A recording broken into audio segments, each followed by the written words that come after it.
I hate getting out of the shower.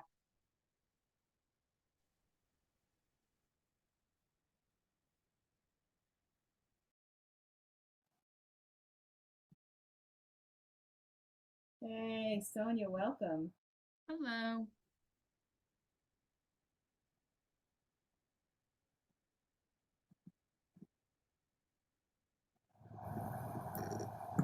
Okay, that should be.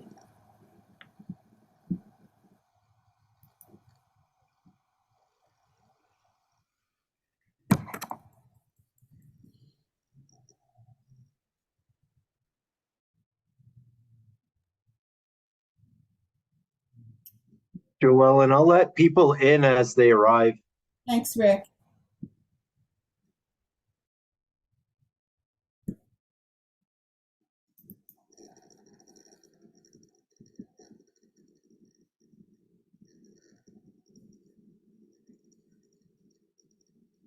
We'll just wait a couple of minutes for other board members. We don't have a quorum yet.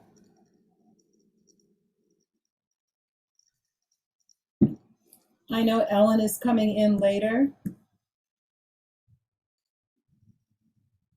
So I think she won't be here till 7.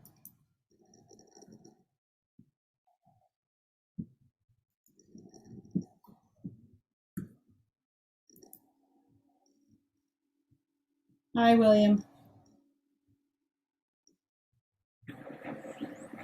Hi, Joe Ellen. Hold on a second, I can't hear you.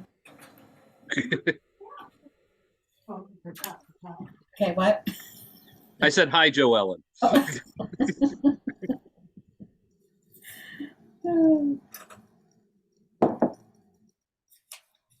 So did anyone else but me go to the,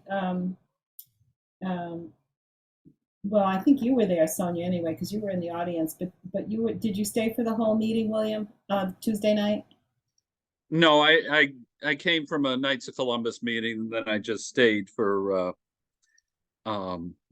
made my suggestions as far as the sale to Fox Market, and then left. So, but you were there for the presentation from the state? I don't think so. Okay, all right. That's one of the things I want to talk about tonight once we get started. So, well, hi, Brooke, how are you? Welcome.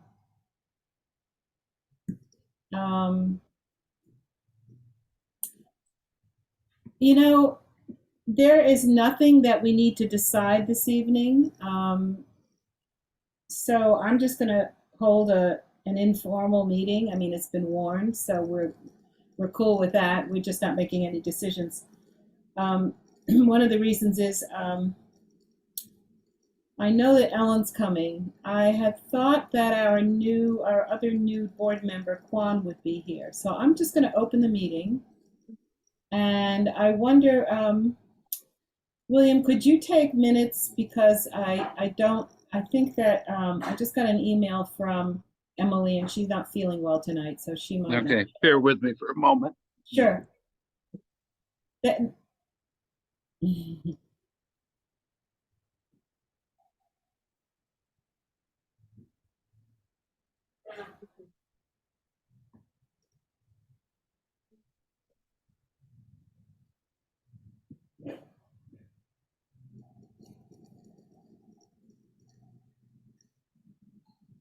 Oh, okay, so he's in for a minute.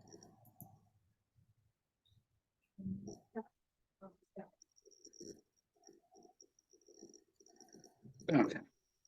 Thank Get you. some paper. Hello, Chris. Rick, I have a question for you. Now we have, what's our quorum? Is our quorum still 4, even though? Well, it would be with your 2 new members, right? 6. Because you're normally 7. I think it would stay at 4. Yeah. It's a majority of the members. Yeah, Right. and so I think if your group is 7, which I believe the committee is 7, then it would be 4. Okay, so we have 4. Yay. All right, great. Okay, so I'd like to open the meeting this evening for the um, Justice, Equity, Diversity, Inclusion, and Belonging Committee.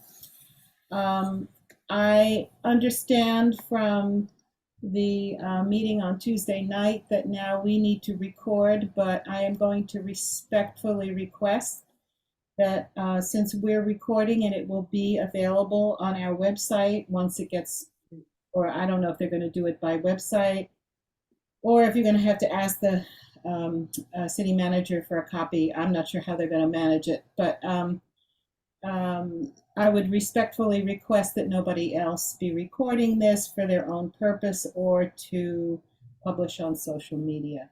I see that CVTV is also recording, so you can see the full meeting on their archive as well. Hello, Chris. Hi, Michael. Okay, so first I want to introduce one of our new members, and that's Sonia Spalding. Welcome, Sonia. Sonia, I would ask you to just introduce yourself by way of talking about maybe something that you would like to accomplish on this, or you would like the committee to accomplish, or what your hopes and dreams are basically for being a member, if you don't mind. Wow, that's a lot, Joellen, all and probably a couple minutes, huh? So, you can take as much time as you want, actually. well, thank you. I'm thrilled to be a member of the committee. I think reading through the mission and the information on the website about this committee, I think the most important thing that I would hope to accomplish is educating our community, including our leaders in the community, school board, city council, any kind of leaders that we have about the basic ideas of our committee, which is justice, equity, diversity, inclusion, and belonging, and how can we educate our leaders, but also the rest of the community about what does that mean and what does it look like and what does it mean for us personally and what does it mean for us as a community. I think striving to recognize that we are all different but can live together and respect those differences and be kind and inclusive and help others to feel like they belong is probably one of the most basic things that we could do as human beings. So I think that's where I'm coming from. So I hope that's okay. That's fine, thank you. Yeah, it was just by way of introducing yourself in a more personal way. Now, I've noticed that Michael Deering is here, and I'm just wondering if this is Quan or if this is Michael. Can you let us know?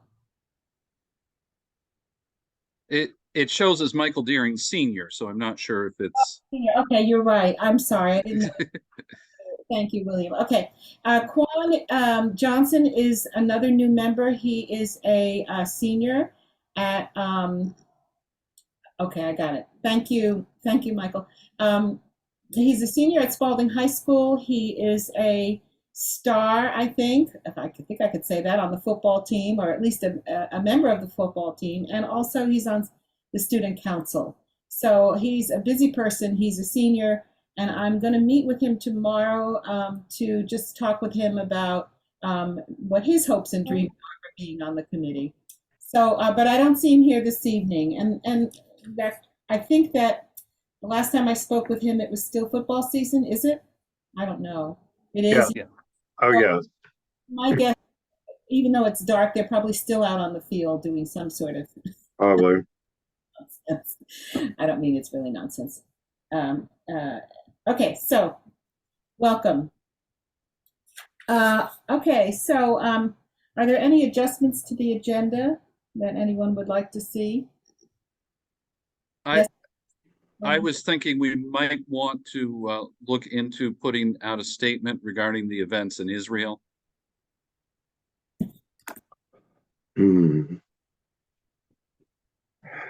I'll second that.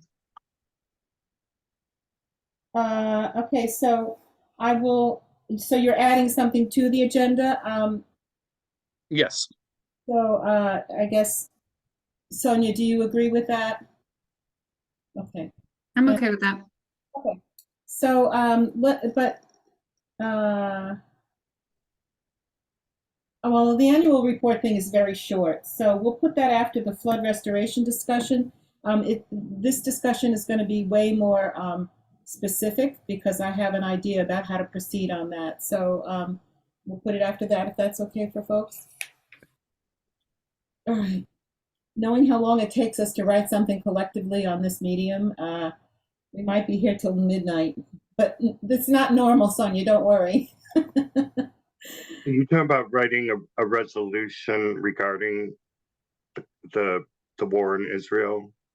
I'm assuming that's yes, regarding the For attacks in a Israel. resolution for council, like we did with the Asian American initiative? it would have to be that because we can't Yeah. put anything out Yeah. without. I'm happy to help. I'm happy to write something either alone or with somebody. And Yeah, and this is one that I feel strongly about and would be that's happy to fine. write something. Okay, so maybe we don't really have to put it on the agenda then if the two of you, well, you know what? We'll put it on the agenda to get ideas from other committee members about what maybe the content would include, and then you two can go at it. How's that? That's Sounds fine. good. I should say go for it. I didn't mean to put it. Well, regrettably, I think if we were to, bring it up at the next meeting, this is still going to be going on a month from now. Oh, I have no doubt. Yes, and we'll have actually even more information by then. You're right. So, okay. First, I'm going to give an update on. We'll move on to the update on the Vermont Community Foundation grant. Well, I did send a follow-up report to our funders saying that things had been postponed because of the flood, and also we wanted to develop more our ideas about mediation because remember we have mediation in that grant. So two things are going on. One is I did send out an email to folks who had already registered for this that we were going to begin the Let's Talk project on the 23rd of October and run it for the next 4 Mondays. But too many people sent back messages that they couldn't make one or the other of the October dates. And 3 people, it was still because of some flood-related stuff. So, I understand that especially municipal workers are still under this, and we will be for a long time. So what I'm going to do is put out another email to folks and just do the 4 Mondays in November. And hopefully we get enough people to really start it. I checked with Christy. She's okay with that. In fact, she's happier because October apparently is a tough month for her. As Sonia, Christy is the facilitator, Christy Clemens from Dartmouth.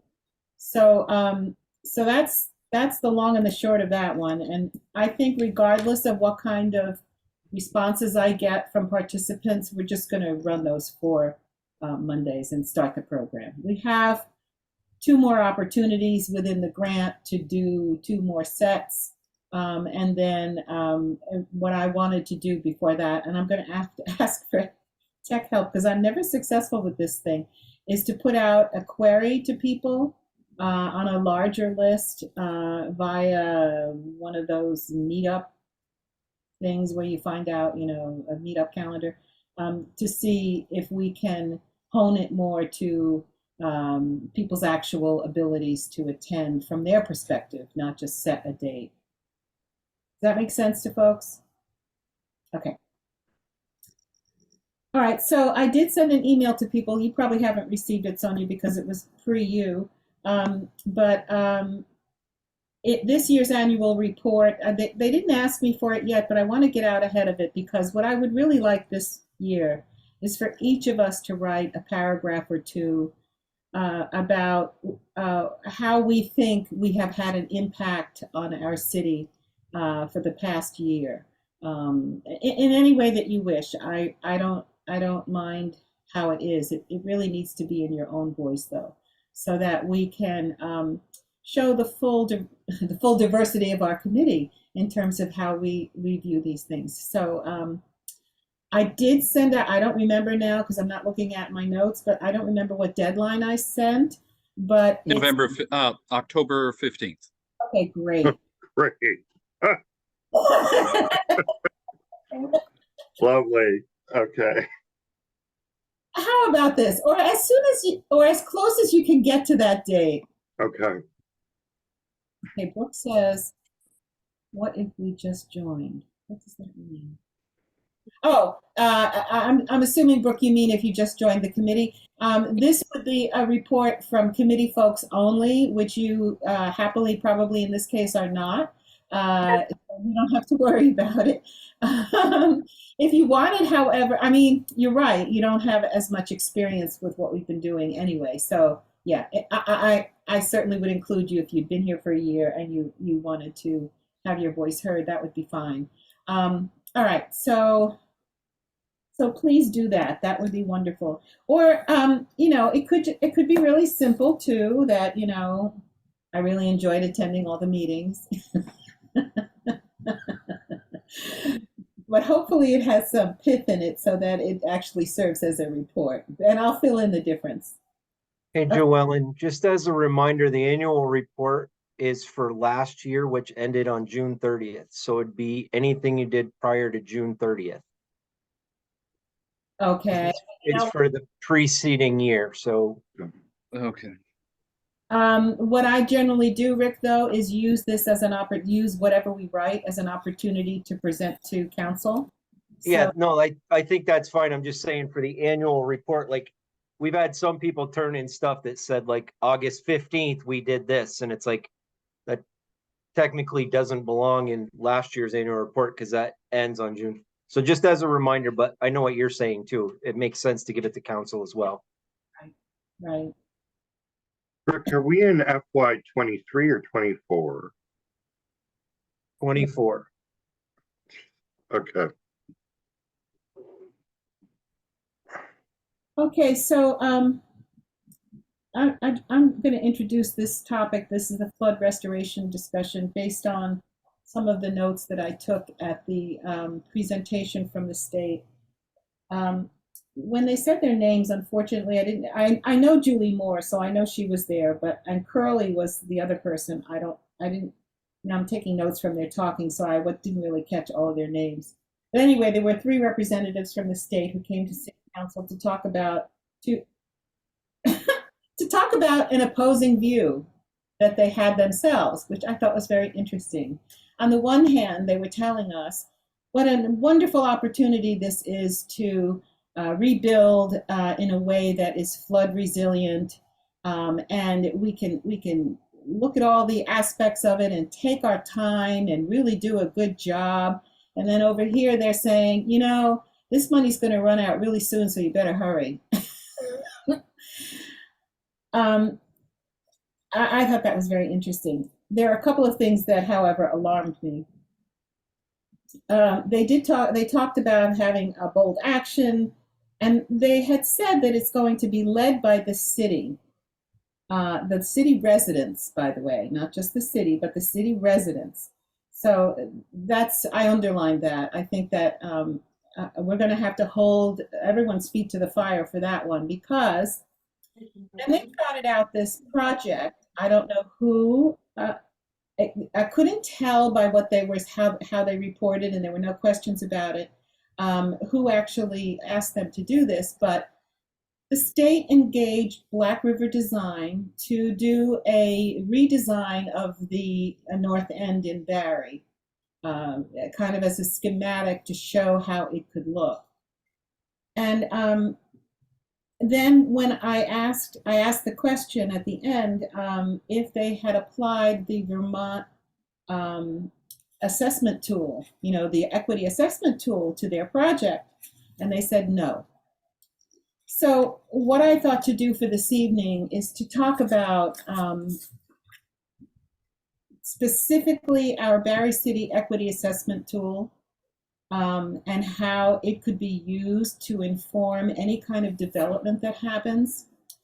And secondly, because it may not be included in this, secondly, to figure out how our committee, based on what we've been asked to do and based on our charge and our understanding of it, how we can help with this process in terms of bringing equity, an equity lens to whatever project gets proposed.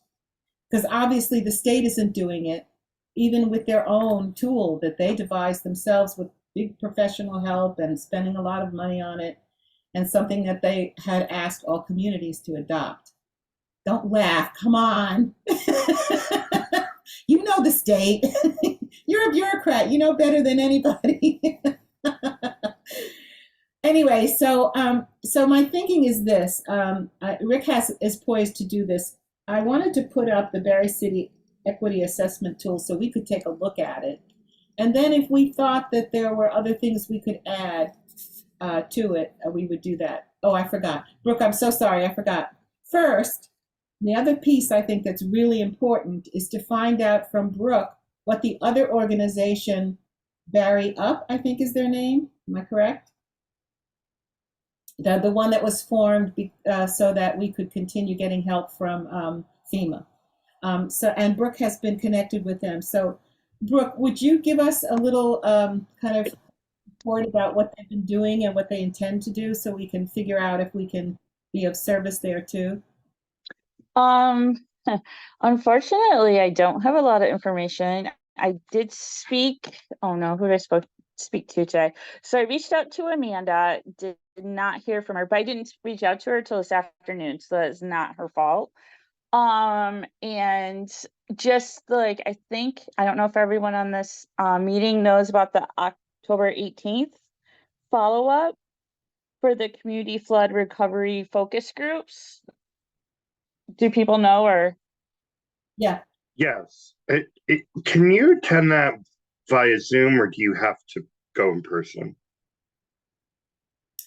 But you know, the first one they held, you were able to do the Zoom at some parts of it, not of course when they broke up into sessions, but their general session. I did not see a Zoom opportunity here. I don't see one as either. Yeah, I didn't either, so I wasn't sure. Okay. And sorry. go ahead, Brooke. Oh, and I was just gonna say, so I did speak to, sorry, I'm just trying to get it was a crazy day. I didn't get home till a little while ago. To Laura Bailey, the one that sets these up. And she said, like, going off from what the first focuses were, like the housing, the social and community well-being, and let me scroll down, infrastructure and planning. So I think those will be the main topics and identifying gaps next week. And then they're gonna let the Barre Up long-term recovery group know like what came out of next Wednesday's meeting, and then they'll go forward from there. Yes. So Brooke, is the long-term recovery group, is that Barre Up?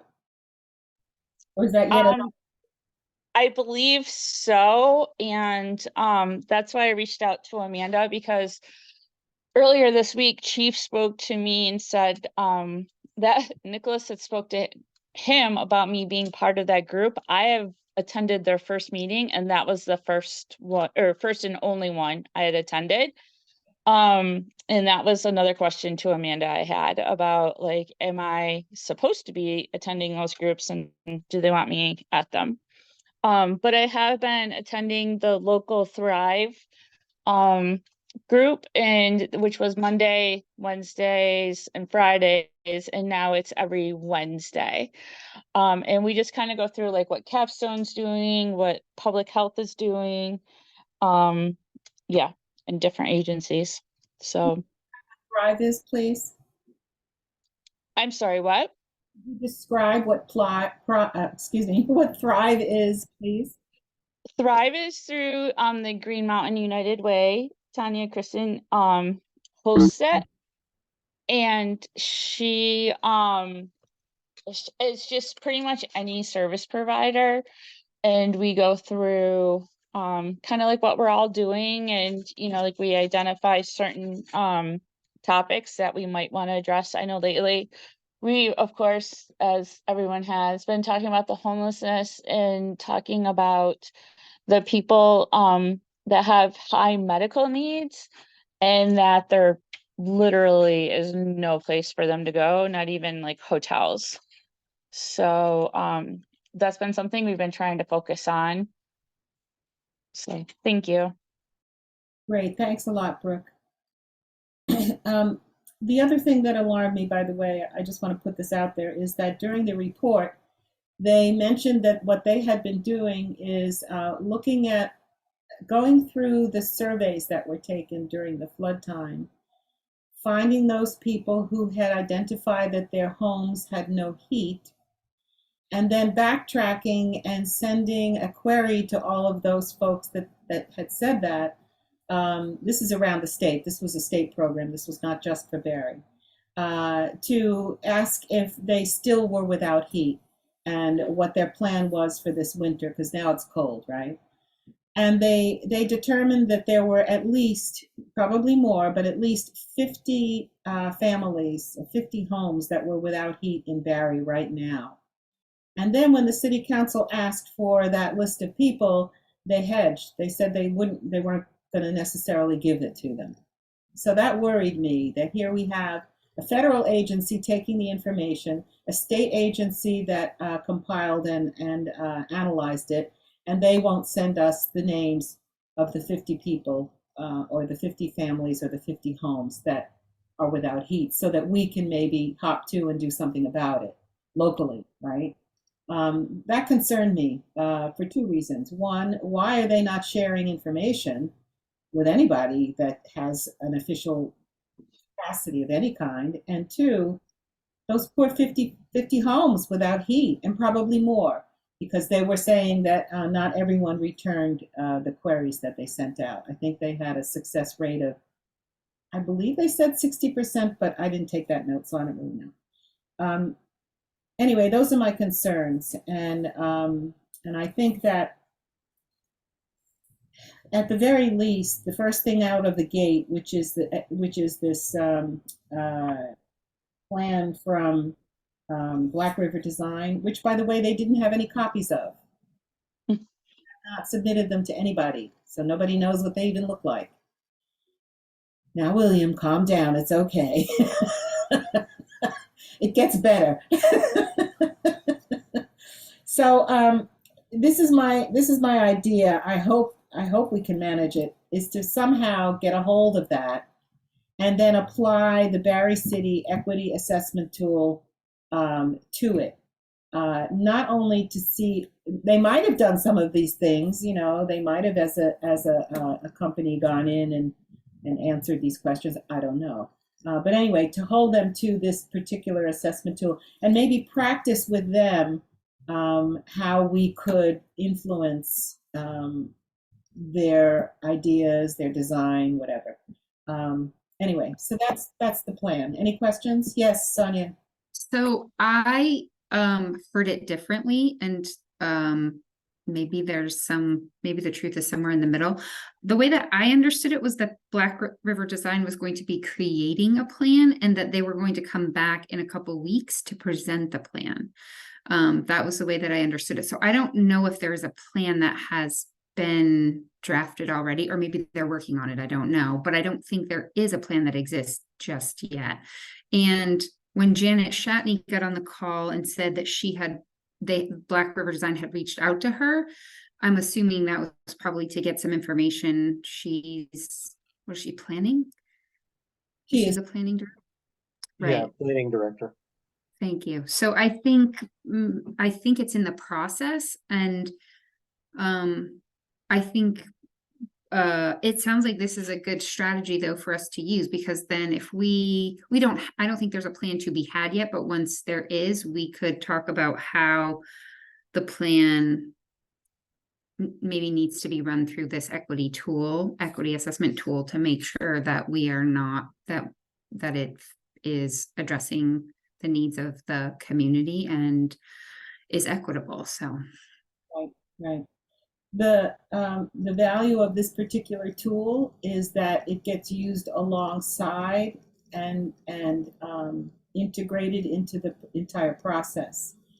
Because some of the, you'll see once we set it up, once we put it on the screen, how it might do that.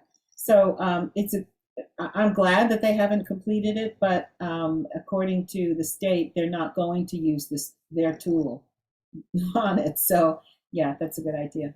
Okay, I'm going to ask Rick, could you please put that up on the screen so we can take a look at it together?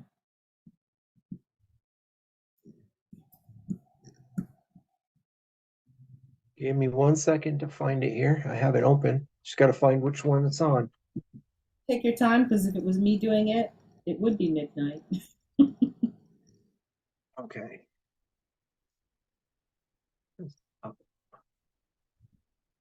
Why is it not showing? Show all windows. There it is. Share. Okay, great. Well, the beginning is just basically, the introduction. Can you see it there? Yes. Okay. So if we go down to that one sentence that's in bold, the first one, at a minimum, you must answer the bolded questions 1, 8, 12, and then it identifies the ones. But let's go through all of them so that we can see how effective this could be. Okay. And you know what? As I'm reading this now, I'm thinking that look down at proposal background and then look at number 2. Is the proposal related to COVID-19 response or recovery? I would like to just, instead of saying COVID-19, I mean, maybe that has to also stay in there, but add to it flood recovery. I would well, if you're president, if you're presiding over the meeting, maybe I should make that proposal and have someone else second it, or. Well, but I think that is an excellent idea. Yeah, okay. Let's go through the whole thing, and then we'll if we, I'm not sure that we have to make that kind of formalized change, but let's go through the whole document anyway. And if there are a lot of changes, we can simply at the end say, we accept all of these changes. How would that be? That so moved. Okay, so proposal background. So first they describe the proposal, including background information regarding the problem of the proposal is intended to address. I'm sure they've done that, and that's kind of straightforward. And then, is the proposal related to flood recovery? I'm just switching it now for our discussion. If so, is there federal or other flood related funding that may support the proposal? I think that's an excellent question for them, and I'm sure that there are, but this could be a way maybe for people who are doing these projects to focus in on what kinds of grants are available out there, which I'm sure there's already a list. If the state doesn't have, I'm sure the state has one. I hope they share it. Okay, intended outcomes of the proposal.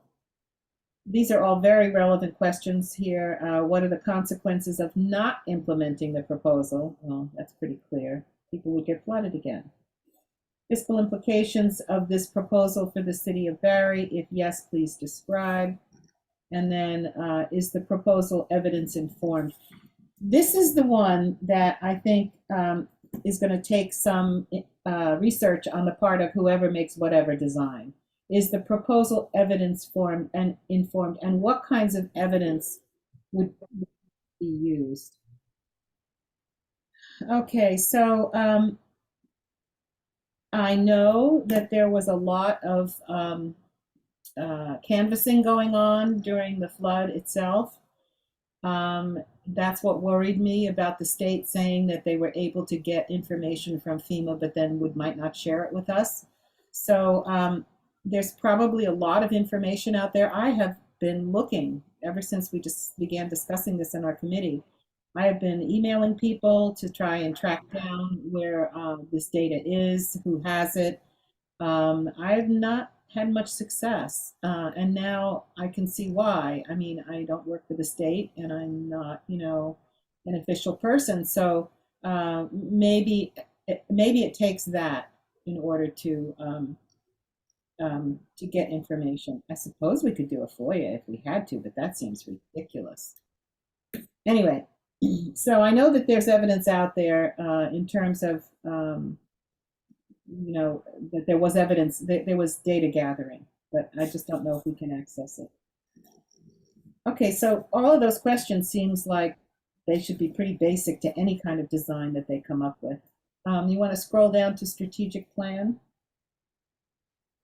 Okay, now here's where it applies directly to us. So I'm not sure, Rick, you can correct me if I'm wrong, but I'm not sure that the city really has completed their strategic plan. Is it so? We have completed the strategic plan. Okay, and has it been approved and all that kind of stuff? I believe it has. I'll double check, but I'm pretty sure it has. And where can we access it? I will look, I believe when we go back into, when I'm not sharing my screen, I'll look. It might be on the manager's homepage, but I'm not sure if it's there or not. I'd have to look. And if not, I can get it. It's very recent because I've been, Yes. okay, So there was no strategic plan when Steve was city manager.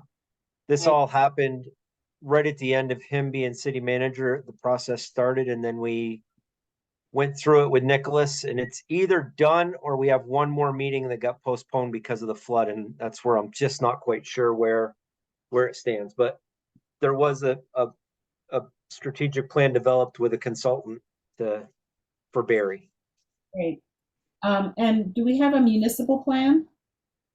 There is a municipal plan. I think that the planning commission is currently working on it because I believe it's outdated. And so they're working on updating that and making it more relevant to the new issues that we have. Meaning, are some of those new issues flood related?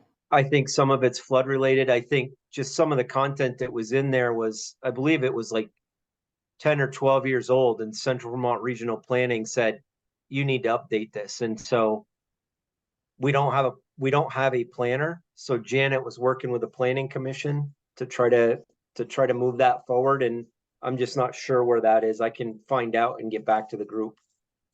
Okay, because that would be important to be able to present this to any entity that is going to make a plan for the city. Yep. So Joellen, I just did a quick search on the Berry City website and there's a strategic plan out there. I think I have to give Ms. Shatney a call anyway, so let me ask her about this, where they are in the process. Because if we have to hurry up, we better get this stuff out there in a hurry. Okay, a desired outcome, specific and measurable. So is that one of the ones? Yes, this is one of the ones that is determined to be an important one. I think they're all in bold. So I think that any project has to have this as a component, what the desired outcomes are and how they can be measured. For example, if the desired outcome is to preserve single-family homes for those people that lost their single-family home,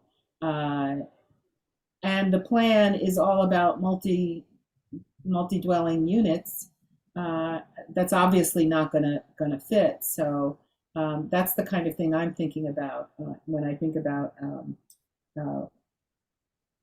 are the outcomes specific and, well, measurable would be if there are any in that case. Okay, now the next three, I think, or the next four are not necessarily, you know, they're the ones that are not required to be answered, but I think they're good ones.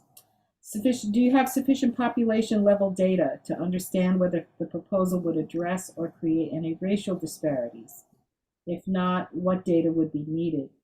This one is tough for everyone because Vermont doesn't keep too much data that is divided that way. There is police data that we have that does.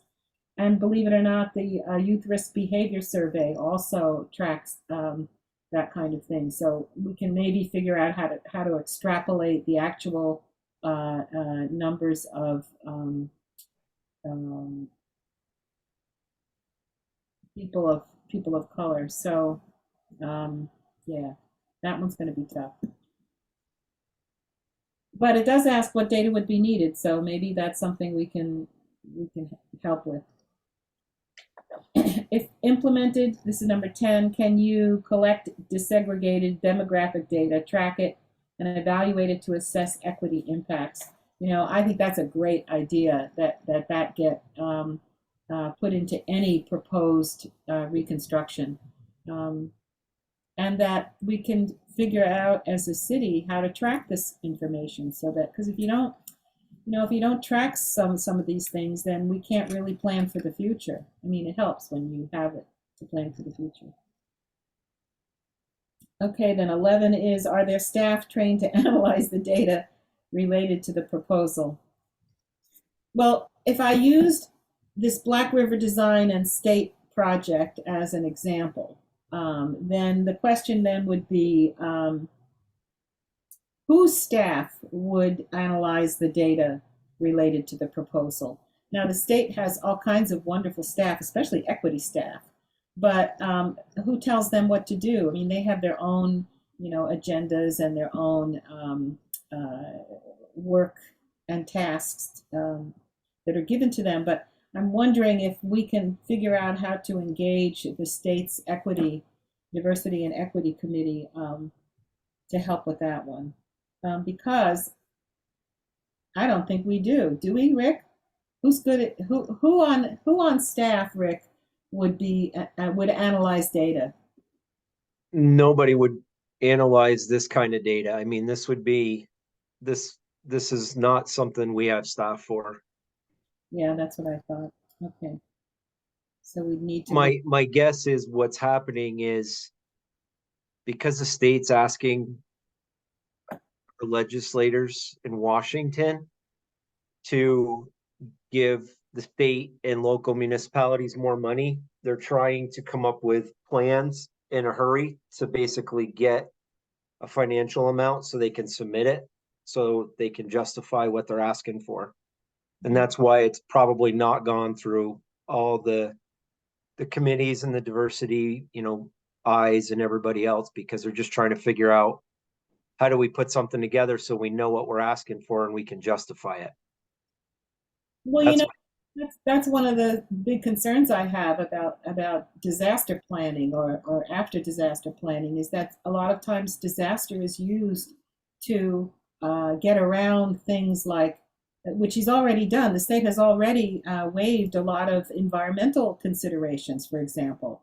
So, and other kinds of permits could be kind of, abandoned in order for us to get speed happening. I mean, this is what they're talking about, is that, they're going to sideline the development requirements in order to get things up and running quickly. So that's why I think that focusing on the equitable parts of this can be a role that we can play, is because I have a feeling that these are the kinds of things that they're just going to set aside in order to quickly complete whatever project is needed for housing. Because they've already talked about doing that. In fact, they agreed to do that on the housing crisis level. Anyway, so that's my concern. Anyway, I'll look into that and see what's up with that one. Okay, citywide collaboration. Which other committees or local stakeholders may have an interest in this proposal or its outcomes? That's another one that's going to require whoever makes a plan to connect with community in a very direct way. So I think it's important, even though it's not a bolded one. 13 is, does the proposal encourage or prioritize contractors led by members of marginalized groups? This may include, but is not limited to, vendors designated as minority or women-owned businesses, enterprises, or disadvantaged business enterprises. That's a great one. It's also one that's not required by this, but it's one that's, I mean, I don't know. communities are having such, and individuals are having such a difficult time finding vendors to do anything, even get supplies in, because there's so much need in the state. So I'm not sure if that can be accommodated in this particular at this time. Okay, now we go to stakeholders and the impacted populations, and here we have some questions that are required. Describe the proposal's target population, including demographic information such as race, ethnicity, sexual orientation, gender identity, or expression. And something I'd like, I can't remember if it's elsewhere. We'll see if there is, but I would like to include income level, what the income level is for an individual. Because we know that the flood affected people who are marginalized in terms of not just the housing quality, but also income. How was this target population selected? Well, because they happen to live in the North End where it flooded. Actually, there are other places too, but this first project is only for the North End. Then 15 is, did you meaningfully here?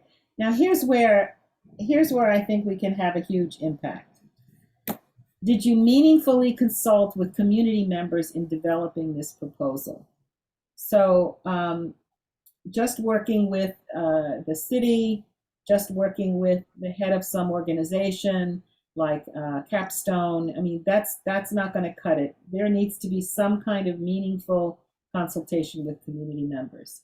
And that could be a meeting just of the North End folks. It could be in the form of a survey. So this is the kind of thing we need to think about in terms of our committee. And so as we go through this, when we come to the part where we're going to talk about how we can help, let's see what we can come up with for that. So I'm going to star that one. What geographic areas of the city will be most impacted? It's going to be pretty clear. And then how would we know if there's a larger than average population of Vermonters of color in those areas? I mean, that's not information that we necessarily took down, but I wonder, I was not able to get a copy of any of the surveys that people had been taking when they were doing their canvassing. So I'm not sure. Hi, Ellen. I see Ellen's here. Welcome. Ellen, you did some of the canvassing. Were there any questions on the questionnaires that had anything to do with ethnicity or race? Can you hear me? Yes. No, I didn't do any of the canvassing. Ah. I think that Adam or Shauna would be good people to talk to about that. Is Adam still working for the city? I believe so. Rick, do you know how to get a hold of him? Yes, I have his phone number. He's working for the city until I believe the 23rd of October. Okay, great. If you could email me his telephone number, Yep. I'll and see if I can get a copy of the questionnaire, because maybe they collected that kind of information. I don't know. And since a lot of I think the questionnaires came from FEMA, and they tend to collect that kind of thing. So the feds do. So let's see what they have. All right, so 18 is not bolded, and neither is 19 or 20. So these are things that are not necessarily not as important, I guess, or that's what they thought. How will the proposal incorporate this 18? Incorporate cultural concerns of specific groups, use of traditional healing practices, use of culturally appropriate diagnostic assessment tools, etc. Yeah, I mean, the historical cultural group in the North End were Italians, but of course that's changed. So I'm not sure how that would. And I know that on Lower Seminary Street, which is my neighbors over here in the North End, there were anyway in the last 10 years about 6 or 7 families from Puerto Rico, so Puerto Rican families. They're not from Puerto Rico. So there's a possibility that there are enclaves that exist in this area. I just don't know how we would find out unless you talk to neighbors, I guess, or do another survey house to house, if you'd find that out. Okay, public written materials generated through this process be translated. If so, in which languages? If not, why not? So that's another one I'm not really sure of, like what language would we necessarily translate it into. There are still a lot of French Canadian speaking families, not so many Italian families, but there are some. And of course I know when FEMA came around to my house, we talked about one of the FEMA people was Puerto Rican, and he went down into the neighborhood that I described before on Lower Seminary Street, because I had mentioned to him that there may be families there that are only speaking Spanish. Anyway, so it's possible that Spanish would be something we would want to translate into. So I know the last survey we did, and I can't remember exactly what it was for, but it was like August of last year. We did it English, Spanish, Arabic, Bosnian, Russian. I think that was it. But I know that we specifically had that translated to make sure that we were capturing, because we knew there was, a lot of people from Bosnia that were here now. Right. A lot of people from the Middle East that were moving in. So I know that we tried when we did that survey. So I believe that it's definitely possible. Okay, great. And does the proposal involve this is number 20. Does the proposal involve a social marketing strategy for the target population? Well, we don't, I guess the target population would just be geographic, really. All right, so go down to benefits and burdens. Now we're talking about equitable impacts here. Number 21 is, does the proposal seek to reduce disparities for groups of people who are marginalized or underserved, and if so, how? So another example, we could use that same example I used before. If we know that the target population have a lower income than the rest of the city, and we just provide housing that they can't afford, then obviously the proposal would not reduce any disparities. So that's the kind of thing I think that we can also have an effect on. This is 22, what are the anticipated positive outcomes for the target population? Quicker flood abatement, I'm sure there can be things that we say there. But these are all great questions for anyone, including Black River Design, to be talking about. Okay, 23, can those positive outcomes be replicated or extended to other groups? If so, which groups may benefit? And number 4, does the proposal enhance services to communities that are underrepresented or underserved? So we would want to make sure that whatever, especially in the North End, whatever project goes in there enhances other services, not just, the housing, but also, is there a park nearby? If not, do we need to make one? Is it near it is near the bus. Maybe we need to provide a bus stop, a couple of extra bus stops, whatever that would mean. Okay, mitigating adverse impacts. Could a disparate racial impact or other unintended consequence result from the proposal? So if we make sure that we include income in this, then obviously if all the housing is unaffordable for folks, they would be, that would be an unintended result of the proposal, if indeed one of the things we wanted to do was rehouse those families that had been displaced by the flood. Beyond the steps, this is A. If yes, what steps are you taking to mitigate this? And B, beyond the steps described in Part A, what additional steps could any entity take to mitigate disparate impacts? And then finally, number 26, is there a disparate impact for any other marginalized group, including but not limited to groups identified by national origin, religion, sexual orientation, gender identification or expression, age, and instead of etc., I would want to add income. If yes, what steps are you taking to mitigate the disparate impact? And then beyond the steps described, what additional steps could be taken? So that's basically, these are all the things that I think would make any project that was designed as recovery. You know, this is definitely a good way to look at it. Now, Ellen and two other members of our committee who are no longer with us. I mean, they're with us on the planet, but they're not on our committee. Actually went and gave, I don't know if they were tutorials, but anyway, presentations about this tool. And I'm thinking that one of the things that we would have to do is figure out how, again, to revive that in some way, revive that assistance, because I don't think,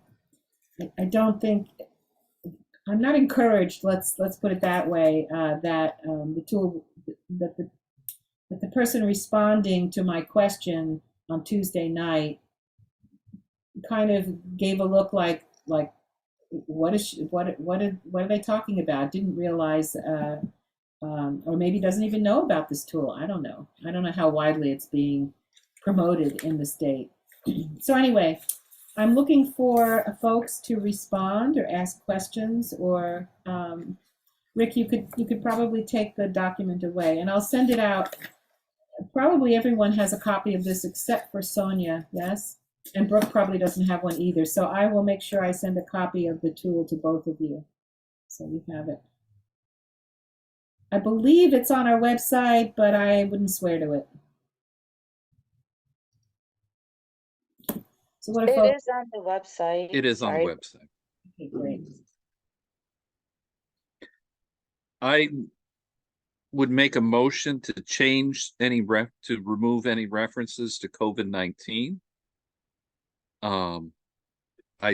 And rather than adding the references, adding flood to this time, just to indicate that at this time we are looking at flood recovery and restoration, because in the future we may be looking at other types of recovery and restoration.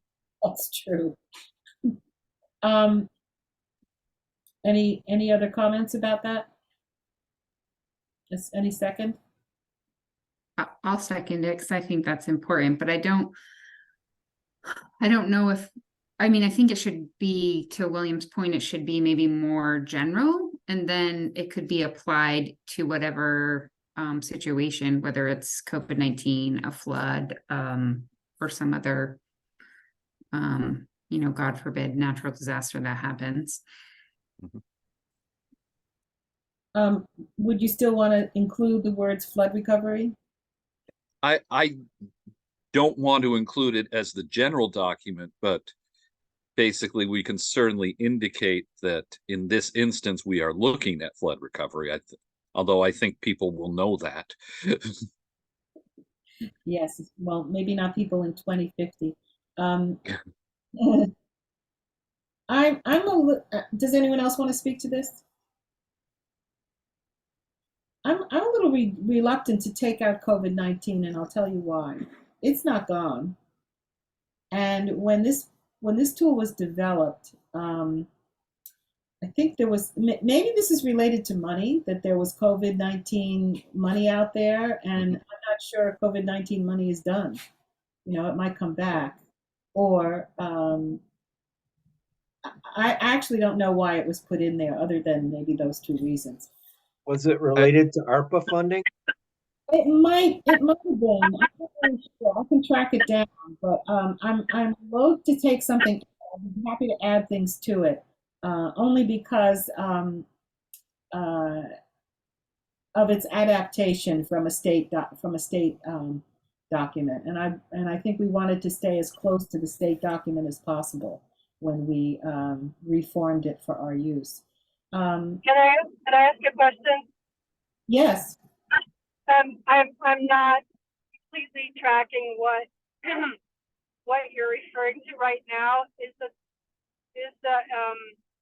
equity impact assessment tool that you're looking at the one that Danielle adapted for Berry City's use? Yes. Okay, and since I can't look at it because I'm driving, I can't really understand. I don't need an explanation right now, but I just wanted to make sure we were working from the one that we adapted for our community from the state boilerplate. Yes, this is what we were discussing, the one from the Berry for that we adapted. Yes. Joelle, can I make a suggestion? So what if we say, I'm looking at the document in another window, and what if we said something like, is the proposal related to response or recovery for COVID-19, flood recovery, or some other, you know, Chris, sorry, are you filling in my sentence for me? I was saying, or some kind of emergent event or something, or I don't know. Yeah, so maybe we could name COVID-19 and we could response, we could name flood recovery, and we could maybe just leave something more general so that it includes those things. Okay. I'm assuming that's a friendly amendment. William? Yeah, I was thinking we could have a checkbox for COVID-19, flood recovery, and then other. I would go for that. I do believe there's a companion document to this that is actually the ability to actually fill it out. I didn't have a copy of that, so I mean, I thought this would be easier for us to read. Yeah, that sounds good. So, so I'm hearing that the motion is that we change the sentence in proposal background, the second question, to say, is the proposal related to the response or recovery of, and then a box for COVID-19, a box for flood recovery, and then a box for other. Is that acceptable of you? Okay. So all those in, any other discussion? Okay, all those in favor? Aye. Okay. Aye. Okay, that's great. And Rick, I'm going to ask you, if you don't mind, once I make these changes in this document, that you figure out how to get it on our website. Would that be okay? No problem. Thank you. Okay. Okay, so now, are there other things you think that we might do, or other methods, or can you think of some ways that we can, you know, besides having a toe into these other organizations that are doing things, what other ways do you think we can, how can we assist these groups in looking at equity as part of their purview? Just one thing on the tool. Did you want to also include income on? Yes. So. Yeah, so a box, so wherever it's appropriate to include, where it says. Okay. Wherever any other attributes are indicated, to indicate income as well.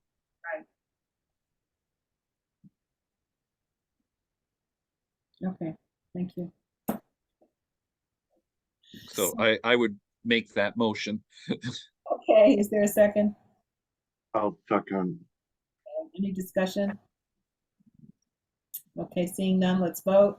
All those in favor, say aye. Aye. Opposed? Abstentions. Okay, great.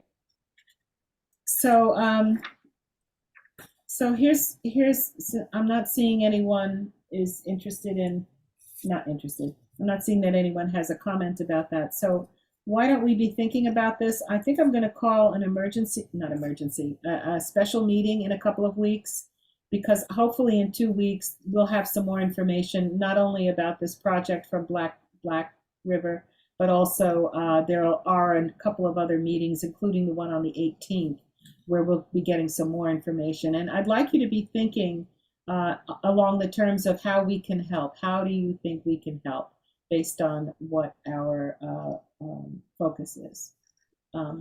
Sonia.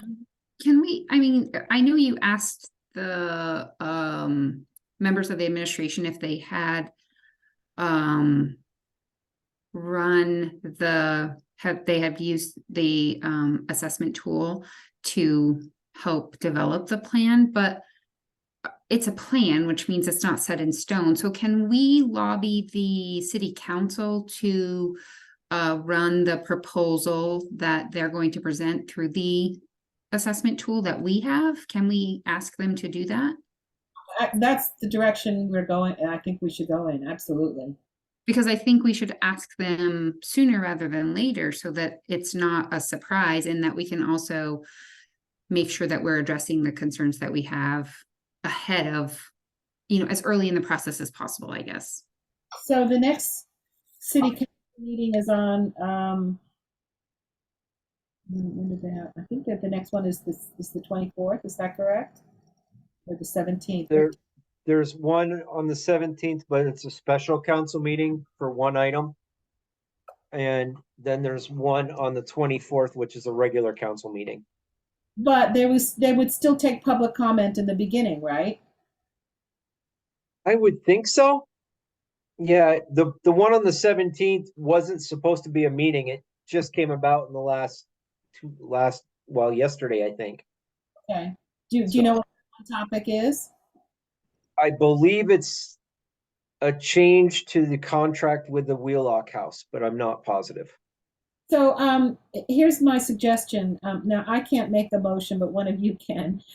So my suggestion is that we bring this to the attention of the city council as soon as possible. That this tool could be used not only for the Black River design, but for any other plans that are being made, and maybe present it to them in the public comment section, because we're not obviously not going to get on the agenda for the 17th. How do folks feel about that? I think what Sonia was, what you said before sounded like a motion to me. I'll make that motion. Okay, and I will second it. Any more discussion about that? Okay, seeing none, all those in favor say aye. Aye. Aye. Opposed and abstentions, none. Okay, so who would like to bring this to the attention of the city council? Don't all clamor at once.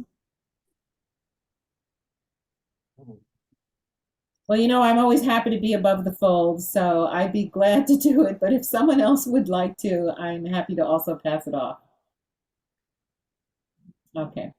And so let me get this straight then. So basically what we're asking city council is to alert them to this tool, the fact that we have one, the fact that the city council has adopted it, and to use it in any and all future development plans.